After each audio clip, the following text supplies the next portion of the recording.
Hey there everybody, Zelda Saver here, and welcome back to Let's Play Paper Mario and the 1000-Year Door. In the last episode, we finished doing the post-Chapter 4 material and made our way to begin Chapter 5. In this episode, we are going to begin some of Chapter 5, but on a side note, we are actually going to do some outside of the story mode side missions, or nothing majorly serious, but just some little things here and there. For starters, first thing I like to do is introduce this into the game. I haven't introduced this yet. This is the Trouble Center. The Trouble Center is a place mainly designed for side quests, aside from the main Paper Mario 1000-Year Door storyline. You can see here, we have a guy introducing the Trouble Center. Hey, is this your first time in the Trouble Center? If you plan on using our services, I can explain them first. Need an explanation? Sure, why not? Then listen and listen good. This Trouble Center is where people come to the troubles. That's why it's named that. Of course, why would it be named the Trouble Center if it was not such so? Yes, the troubles are posted on the bulletin board. If you're a nice person, you can choose to help someone out or not. Help someone out and they'll give you a reward, probably. Not a bad deal, eh? But remember, if you decide not to solve a trouble, you have to pay to cancel. You got that? Well, good. Then go help someone out. Yes, from that explanation, we accept troubles from the bulletin board. We go perform the troubles by talking to the person who gives them to us, and they give us rewards, usually pretty good rewards at that. And if we want to cancel them, we just talk to that guy and we can pay to cancel. Anyway. There's a whole bunch of them, because every single time you complete a chapter, you unlock a new set of them. I haven't been doing any of them, because I don't need to for the main storyline. Anyway, but there are two that I want to complete, because they're really, really useful. The first one is from Zest T, the cook, who we stepped on her eyeglass, or her contact lens. I completely blanked on the name of those things. Anyway, I want you to go find the legendary cookbook for me. It's in a pretty scary place, so there's no way an old gal like me could get it alone. Please come to my house in Roadport Square for details. Yes, we want to take on Zesty's trouble. Because if you remember correctly, while we were in the creepy steeple, a very scary place, we managed to find a cookbook hidden in one of the rooms. And that is the same exact cookbook that Zesty happens to be looking for. So we are going to go venture over to Zesty and... long loading screen, jeez. Anyway, we're going to go to Zesty and return the cookbook to her, and we'll find out what reward we'll get. We'll probably get something pretty good. Let's see what you gotta say. Yes, we took on your trouble. She still bears ill will to us, calling us like Mr. Clutson and all that nonsense. Yes, the name of the book is Maitre Delish. I don't speak French, so I'm sorry if I butchered that. Yes, apparently if you read the book, you instantly become an amazing chef, but it's very hard to find apparently. Yes, someone used to live in Creepy Steeple had a copy. Oh, I wonder where that went. Yes, help me out, Stumblebum. So then. No, because I don't have anything for you to cook right now. However, I found that cookbook for you. Yes, give it to her quick. Maitre Delish. I don't know what that thing is called. Ha! Oh, she seems very impassioned by said book. She seems to be whipping us up some magic delicious treat. Let's see what she's preparing. Love Mario's head tilt and confusion is slightly off to the side, making it kind of seem like Mario's head is distorted. Yes, it's a glaze of honey, mushroom with honey syrup for a yummy, brilliant honey shroom. Yes, we can now make recipes using 2 ingredients over 1. This is one of the amazing benefits of giving this cookbook to Zesty, is the addition to be able to create a vast array of new dishes. She rewards us with a honey shroom, 5 HP, 5 FP, very solid recovery item, at least for low levels. Right now, it's not that great. Anyway, yes, we solved the trouble, and our reward is the honey shroom and the ability to cook 2 items at once. So, as an example, I will show what happens when you cook a super mushroom and a maple syrup. Yes, rip that up real quick. We'll be back in a second when she's done. And we're back. She's finished our recipe. Let's see what she gives us. A maple super, 10 HP, 10 FP recovery item. That's pretty damn good, actually, I would say, guys. Oh, no, do not want to cook anything else.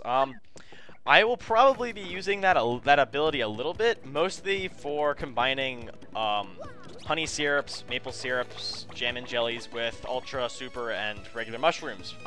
Those are the only solid items I know through mixing that give solid results. There's tons of items you can create, but I don't have any of them memorized, unfortunately. Anyway, wondering why I just wandered into this house. Let's see what this toad has to say. I never play outside at all. This town is too crowded and scary and weird.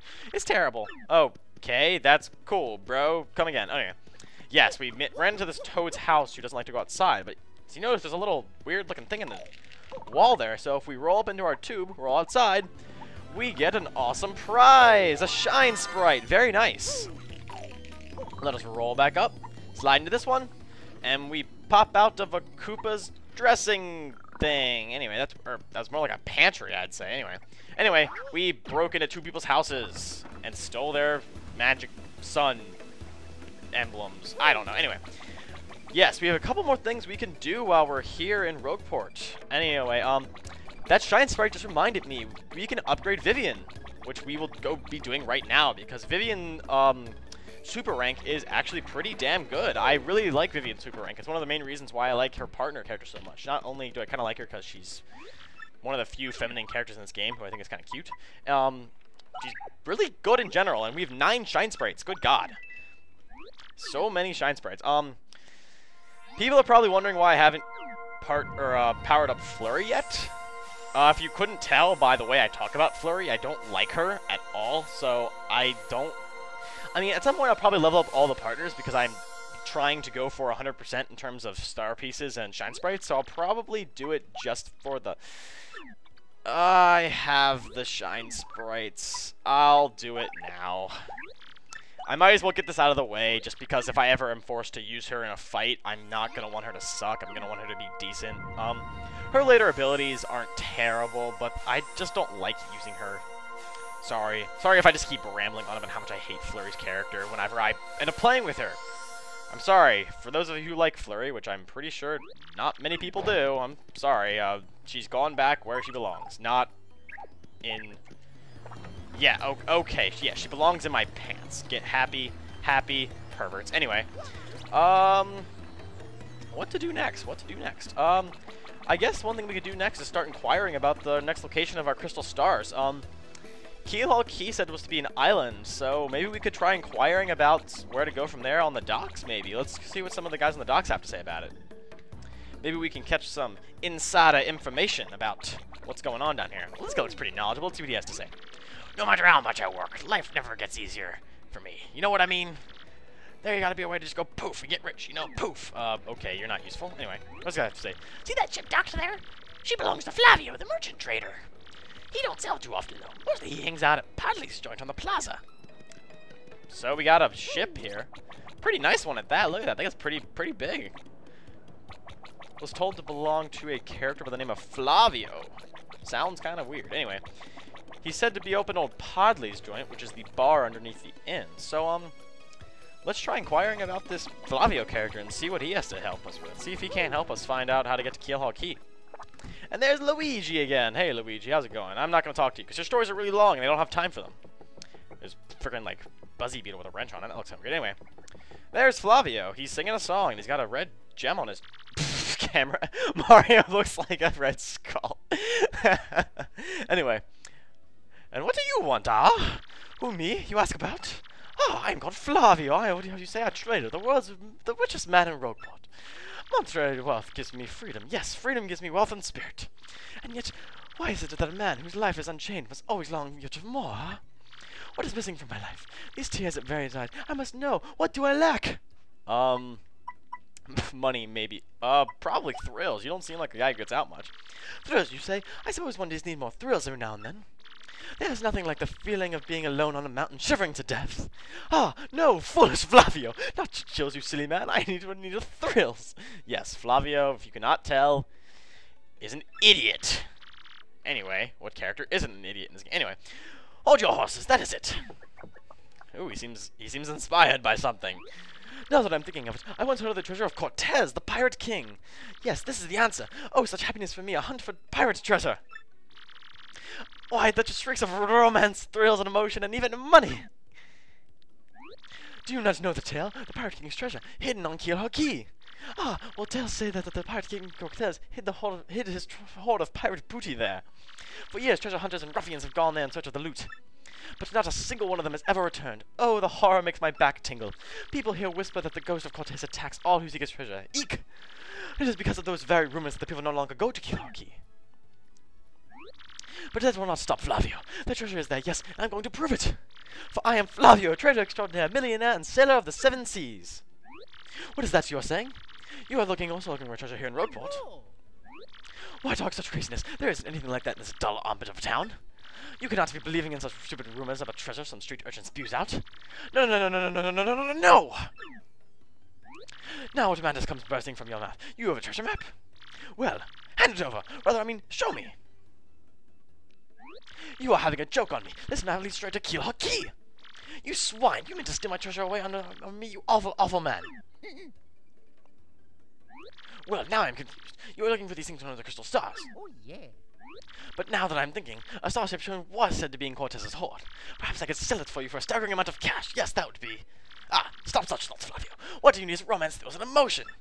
I cannot ignore what this business before me suggests. This must be fate at work. Flavio shall go with you to Keelhaul Key. Of course, the crystal star is yours, yes, but the rest of the treasure is mine. Huh? You must repeat that? Flavio's ears are plugged. You have no ship? Ha ha ha ha ha ha ha! You unfortunate foolish man. Do you not know who I am? I will have a ship ready in no time, and it will be massive and glorious. Splendid, splendid, splendid. Let us begin preparation immediately, shall we? I will volunteer myself as our intrepid leader. Yes, and you will be captain. Ah, danger and adventure tickle my nostrils. Come to my harbor right away. And with that, we instantly have figured out transportation to Keelhaul Key. We figured out that there's actually a treasure owned by the legendary pirate King Cortez located on Keelhaul Key. And we also have Flavio, their boat, to transport us to said Keelhaul Key Island. Anyway, now that we have all of the preparations for, beginning Chapter 5, I'm going to do a couple more side things, 'cause I was trying to remember what side things I said I was going to do before we begin Chapter 4. So anyway, first things first, we're going to go back to the Trouble Center and take on another trouble. Oh, no, not Garf. We don't need to find Garf's missing keys. No, we don't want to take Garf's trouble. We're going to take this mystery trouble by question mark, question mark, question mark. I'm after an elusive badge. Must explain in person. Meet me on the roof of Zestie's house in Rogueport Square. Yes, we are going to accept this dangerous trouble. Do it and do it right. Anyway, we're going to cut back to the roof of Zestie's house. We'll be back there in a second, guys. So now that we are back on the roof of Zestie's house, we find out that it is Miss Mouse who we are taking the trouble of. Let's see what she has to say. Hi, Mr. Mustache Cutie. I'm the one with the trouble. I'm a pretty lucky girl to have a stubborn fellow like you take on my trouble. Well, let me get it right, okay? Been done all I can find this elusive badge. I failed at every turn. The badge is hidden in Hooktail's lair, that I am sure. She's the room, but after you defeated Hooktail, but there was nothing. I heard rumors that this led to a badge one has to use the wind. I have no idea what that means, though, and anyway, look for it. Okay, sweetie. Alrighty, so we found out we have to go back to the boss, Hooktail's chamber in Hooktail's lair. So rather than walking there, or rather than showing you, I'm just going to run there as fast as I can. Hopefully we'll be there without wasting too much time. I'll be back in a second, guys. So sorry for cutting back in a little early, guys, but I just remembered there's actually a hidden star piece in Hooktail's castle that I forgot to, obviously didn't come back and get after I got the super boots. So we're just gonna grab that real fast. Just right behind this panel, hidden star piece. Very nice. All right, we're gonna continue making our way back to Hooktail's lair. Well, guys, we are now back inside the boss chamber where we battled Hooktail way back in Chapter 1. What we gotta do here is, she said that we have to use the power of wind, so the ugliest person in the world obviously would be useful here, but as you can tell, there is something here that isn't supposed to be here. So anyway, let us blow what Flurry does best and reveal a chest. What is inside the chest? An Attack FXB badge. This is the legendary badge that Miss Mouse wanted, apparently. So anyway, after running all the way up here, I have to run all the way back down. Yeah, I'll be back in a second. Much like the star piece I left in Hooktail's castle, it turns out there's also two hidden star pieces located in Petalburg that I also forgot to pick up. So we're going to pick those while we're up here now. Anyway, I believe there's one... There it is. Right next to this pink bulby guy. Forget their actual name. They're also in the original Paper Mario. So we'll deal with those guys later. They're kind of cute. Anyway, the second one is located on over here. Side quests. Can't live with them, can't live without them. You know what I'm saying? Anyway, no, we're doing this because it's good. It's good. There's the second star piece over by the gate to the Schwank Fortress. Anyway, guys, once again, for the 5th thing of time, I will be cutting back to Rogueport. We're back in Rogueport. So many of you are probably wondering why we went through all this trouble to get the badge from Miss Mouse. Well, we're going to find out why right now. Yes, we found the badge, Miss Mouse. Here you go. This isn't the badge she was looking for, but promised to hear me out and getting mad. You see, I was the one who hid that badge. It was a little game of mine. She set us up. Why would you set us up? That was... I ran all the way back to Hooktail's castle. You bitch. Why did you make me do that? That was not fun. Anyway, she just thought of something. Perhaps she should join us and travel with us from now on. Because I'm sure we'll find lots of badges that way, don't you think? She rewards us with the badge she gave us. Oh, gives us a little sugar like she always would do. And with that, Miss Mouse joins your party. Very nice, guys. Yes, in fact, Miss Mouse is an optional partner. We did not have to get her, but we are because we're awesome. Yes, unfortunately, she's not that amazing of a partner. All she really does is she can sniff out items for us with her X ability. Yes, she finds items horizontally, but she cannot detect items that are above or below us, unfortunately. So that is one of the downsides. And she has some decent abilities. We'll get into those later. We'll use her in a couple of next fights. Anyway, we were running very short on time. So yes, guys, in the next episode of Let's Play Paper Mario and the 1,000-Year Door, we're going to be advancing forward and beginning Chapter 5. So guys, if you like what you're seeing, subscribe, like, leave some comments, let me know if you like it, let me know if you're not liking it. And with that, I will see you all in the next episode.